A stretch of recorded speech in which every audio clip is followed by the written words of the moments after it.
네, 이번엔 여러분의 건강 지킴이 닥터톡톡 시간입니다. 오늘은 우리 아이의 치아 관리와 충치 치료에 대해서 알아보는 시간입니다. 통합치의학 전문의 조원빈 원장님 함께해 주셨습니다. 안녕하세요. 안녕하세요. 통합치약 전문의 조원빈입니다. 원장님 벌써 세 번째 뵙는데 너무 좋습니다. 근데 어린아이들이 치과를 주로 찾는 이유가 충치 때문이잖아요. 근데 네네. 어린이 충치의 큰 원인이 뭘까요? 일단 서구화가 많이 진행이 되면서 당이 많이 든 젤리나 사탕 그리고 캐릭터 캔디 등을 많이 먹게 되었어요. 그렇죠. 더구나 아이들이 달달한 어린이 음료나 무말랭이 같은 그런 네. 끈적이는 음식도 많이 먹게 되었고요. 무엇보다 아이들은 스스로 치아 건강을 지키기가 굉장히 어렵습니다. 그래서 늦게 발견하는 경우도 많고요. 그리고 유치는 영구치에 비해서 굉장히 약한 편이기 때문에 부모님들의 건강을 잘 챙겨주셔야지만 아이들이 치아 건강이 생기지 않습니다. 확실히 방금 말씀하신 대로 부모님들의 각별한 신경이 되게 중요하겠네요. 근데 생각해보니까요, 원장님. 어차피 이 충치 걸린 유치더라도 영구치가 새롭게 자라나면서 유치는 빠지니까 네. 충치 치료를 따로 할 필요가 없지 않을까요? 실제로 몇몇 분들은 그렇게 생각하세요. 아니, 네. 어차피 빠질 치아 아니야? 그렇죠. 그래서 그렇죠. 방치하시는 경우도 간간히 있는데요. 그거는 아주 위험한 발상입니다. 아, 그래요? 유치의 충치가 심해져서 뿌리에 염증이 생기게 되면 영구치에 영향을 미치게 되는데요. 크게 두 가지 영향을 미치는데 첫 번째로는 영구치가 노랗고 얼룩덜룩하게 표현이 됩니다. 그래서 치배의 손상이 받게 되면 영구치가 기형이 될 수 있어요. 그래서 꼭 치료를 받으셔야 되고 유치나 육치의 충치나 염증으로 조기에 탈락하게 되면 후속 영구치가 맹출하기 전까지 시간이 아직 많이 남아있기 네네. 때문에 주변 치아들이 기울어지게 돼요. 그러게 되면 부정교합도 생기게 되고 유지 장치를 또 해줘야 되기 때문에 아이들에게는 그게 더 힘들 수가 있죠. 그리고 유치는 모두가 알고 있는 대로 결국 다 빠질 치아입니다. 네네. 하지만 두 가지 기능을 꼭 계속 해줘야 되는데 네. 후속 영구치가 나올 때까지 공간을 유지해줘야 되고 그리고 무엇보다 중요한 씻는 역할을 해줘야 되기 때문에 그 역할을 잘 유지할 수 있도록 도와주는 것이 중요하죠. 와, 저는 지금까지 사실 씹는 역할만 한다고 생각을 했는데 이 영구치의 공간을 확보해주는 중요한 역할이 있었네요. 그니까요. 그러니까 이 유치에도 충치가 생기면 조기에 빨리 치료를 해야 될 것 같습니다. 그리고 또 이 아이들의 충치 치료는 또 어른들하고 치료 방법이 조금 다를 것 같아요. 어떤가요? 그렇습니다. 실제로 어린이 충치 치료는 연령에 따른 최적의 진단이 굉장히 중요한데요. 보통 만 3세 이전에는 치료를 조금 미루시는 게 좋아요. 왜냐하면 아이들이 협조도도 굉장히 떨어지고 또 트라우마도 심하게 생길 수 있기 때문에 네네. 만 3세까지는 어떻게든 버텨보는 것이 좋습니다. 그 다음에 이제 만 3세 이후에 충치 치료를 해야 된다고 한다면 이제 간단한 충치 같은 경우는 GI나 레진이라는 재료로 보통 치료를 하게 되는데요. GI 같은 경우는 신미성은 떨어지고 강도는 낮은 편이나 건강보험 적용이 돼서 비교적 저렴한 가격으로 충치 치료를 받을 수가 있고요.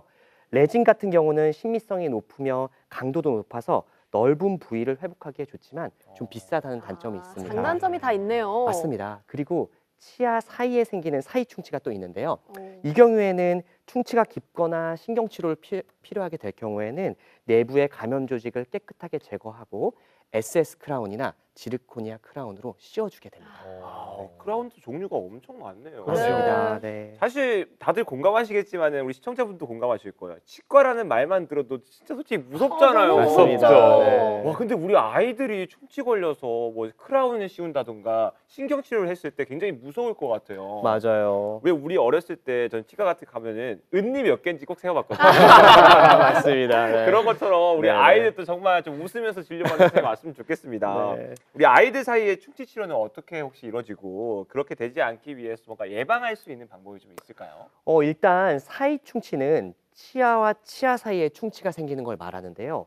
이게 사실은 발견하기가 굉장히 어려워요. 눈에 보이지 않기 네, 때문에 그렇죠. 어머니들께서 치아가 깨져야만 치과에 후다닥 달려오시는 분들이 많아요. 그래서 나는 지난달에 치과 갔는데 충치가 하나도 없고 깨끗하다고 했는데 갑자기 치아가 깨져서 왔어요. 이렇게 오시는 분들이 많습니다. 근데 이미 치아가 깨지면 그때는 간단하게 떼우기가 힘듭니다. 사이 충치가 많이 진행되면 여러분이 다 알고 계시는 은니를 씌우는 과정이 필요한데요. 다만 아이들 신경치료나 유치를 씌우는 과정은 어른들 치료하는 크라운이나 신경치료하는 것보다는 훨씬 간단해요. 보통 한 10분 내외로 끝나니까요. 너무 걱정 마시고 치과에 꼭 내원해 주시면 될 것 같고 또한 요즘에는 아이들이 입 벌릴 때마다 은니가 너무 보기 싫어요 하시는 분들이 많거든요. 네. 그래서 요즘은 지르코니아라고 하는 치아 색깔 나는 재료도 많이 나와 있어요. 와, 세상 많이 좋아졌네요. 맞습니다. 심미적으로 굉장히 또 예쁘고 생체 친화성도 굉장히 높기 때문에 요즘 많이들 선택하는 재료라고 생각하시면 되고요. 충치는 사실 아이들 충치는 가장 중요한 건 예방입니다. 예방이라고 한다면 하루에 2번은 양치를 꼭 해주셔야 되고요. 30초 정도는 꼼꼼하게 해주셔야 되고 치실도 꼭 사용해 주셔야 되고요. 그리고 무엇보다도 중요한 불소도포인데요. 여러분들 다들 한 번씩은 네, 해보셨죠? 어렸을 때 네. 정말 많이 맞아요. 했죠. 맞아요. 맛없는 것들 물고 있으면 우액우액하고 대부분 요즘도 그런데 불소도포란 치아에 일정량의 불소를 바르는 건데요. 한 3에서 6개월 정도 단위로 해주면 되고요. 불소 코팅을 하면 치아 겉면을 단단하게 만드는 불소막을 형성해서 충치균이 달라붙는 억제 효과를 낼 수 있습니다. 논문으로도 충치 예방 효과가 60% 정도 있다고 하니까요. 꼭 해줘야 되는 치료겠죠. 요즘은 그 매니큐어를 바르듯이 불소 바니쉬라는 제품이 나와서 간단하게 1, 2분 만에 치료가 끝나니까요. 오. 두려워 마시고 꼭 불소도포를 정기적으로 해주는 것이 좋을 것 같습니다. 불소도포 제가 좋은 건 아는데 어렸을 때 진짜 너무 싫어했거든요. 막 물고 바로 뱉고 네. 이랬었는데. 맞아요. 근데 맞아요. 불소도포 말고 그럼 좀 더 다른 충치 예방법 있을까요? 다른 예방법이라고 하면 불소도포 외에 예방적인 치료는 실란트라는 치료가 있습니다. 실란트요? 네, 맞습니다. 처음 들어봤네요. 다 내연이들 뭐 들어보신 분들도 있고 안 들어보신 분들도 있을 텐데 치아 혼매우기라고도 하는데요. 이 치아 혼매우기는 어금니 충치 예방을 위한 치료라고 할 수 있습니다. 어금니는 표면 가운데 좁고 깊은 틈이 생기는데 이곳에 음식물 찌꺼기가 끼고 충치가 생기기 쉬운데요. 그걸 생기지 않도록 공간을 메꿔서 치태가 쌓이지도 않게 하고 양치질도 훨씬 쉽게 해주는 치료라고 생각하시면 됩니다. 실란트를 할 때는 반드시 가장 중요한 게 있는데요.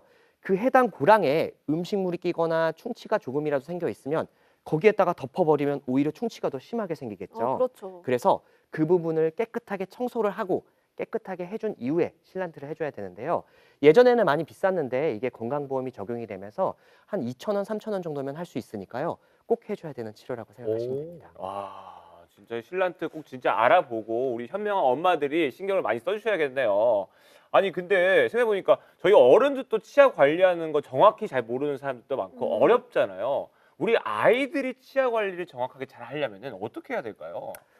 먼저 그 생후 6개월 이후부터는 이제 치아들이 나오기 시작하는데요. 그때부터는 어머님들께서 좀 꼼꼼하게 관리를 해주셔야 됩니다.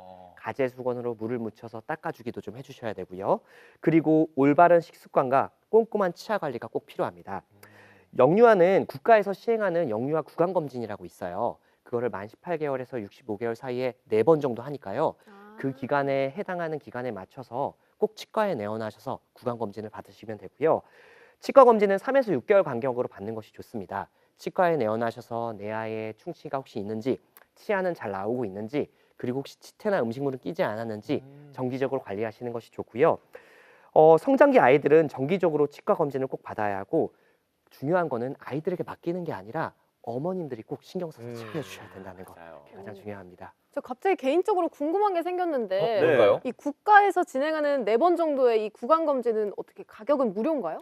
네. 실제로 검진하고 원장님께서 보시는 것은 다 무료고요. 다만 이제 불소도포를 한다거나 깨끗하게 유치 치면 세마를 하는 것은 기본 검진비가 나온다고 생각하시면 돼요. 그러면은 어렸을 때부터 받아놓는 게 좋을 것 같아요. 그러네요. 이게 또 맞습니다. 3살 버릇 80까지 간다는 속담도 있듯이 어렸을 때부터 치아 건강 관리 좋은 습관 들여놓으면 좋을 것 같습니다. 그러면 끝으로 우리 아이 치아 관리 이것만큼은 조금 조심해서 해보자 하는 게 있으면 당부 한 말씀 부탁드릴게요. 네, 건강한 유치가 건강한 영구치를 만든다. 이게 가장 중요하다고 생각하면 됩니다. 왜냐하면 대부분의 사람들이 영구치는 결국 빠질 치아니까 편하게 놔둬도 되지 이렇게 생각을 하시는데 건강한 유치가 결국 건강한 영구치를 만들기 때문에 관리가 굉장히 필요하고요. 가장 중요한 2가지, 집에서는 양치질과 치실을 꼭 해주셔야 되고 그리고 치과에 정기적으로 내원하셔서 3에서 6개월마다 검진 받으시면 내 아이의 치아를 깨끗하게 유지할 수 있을 것 같습니다. 네, 저 이렇게. 진짜 갑자기 진짜 궁금하게 생겼어요. 네네. 저희 엄마가 여기 나와서 우리 원장님 나오시면 꼭 물어보라 했거든요. 아니 어렸을 때부터 우리 아이가 둘이 있었을 때 한 네네. 명은 이제 치아를 잘 안 닦는 친구가 있고 한 명은 치아를 엄청 잘 닦는데 충치 잘 걸리는 친구가 있어요. 네네. 유독 안 닦는데 안 걸리는 친구들은 뭔가요? 맞아요. 꼭 이게 있죠. 사실은 한 열에 8명 정도는 네. 저희 치과에 내원하시는 어머님들이 대부분 하시는 말씀입니다. 아니 나는 양치질도 잘하고 맞아요. 꼬박꼬박하고 치질도 잘하는데 네. 아니 우리 아이는 왜 이렇게 충치가 많이 생기는 건가요? 옆집에는 양치도 잘 안 하는 것 같은데 걔는 맨날 깨끗하다 그러고 억울해, 억울해. 그런 말씀 많이 하시는 거 보면 저도 사실 정답은 모르지만 어느 정도 유전의 역할도 좀 있는 것 같다 그런 맞아요. 생각이 듭니다. 하지만 내 아이가 이렇게 충치 생기는 게 결국 유전이야 이렇게 생각하시면 너무 간과하시기 때문에 네. 우리 아이의 충치 건강은 꼭 어머님들께서 지켜주셔야 된다. 그걸 꼭 알고 계시면 하나 좋겠습니다. 배웠네요. 네, 이렇게 승호 씨의 궁금증까지 해결을 해봤고요. 네, 오늘은 우리 아이들의 치아 관리와 충치 치료에 대해 알아봤습니다. 원장님, 오늘 말씀 잘 들었습니다. 감사합니다. 감사합니다.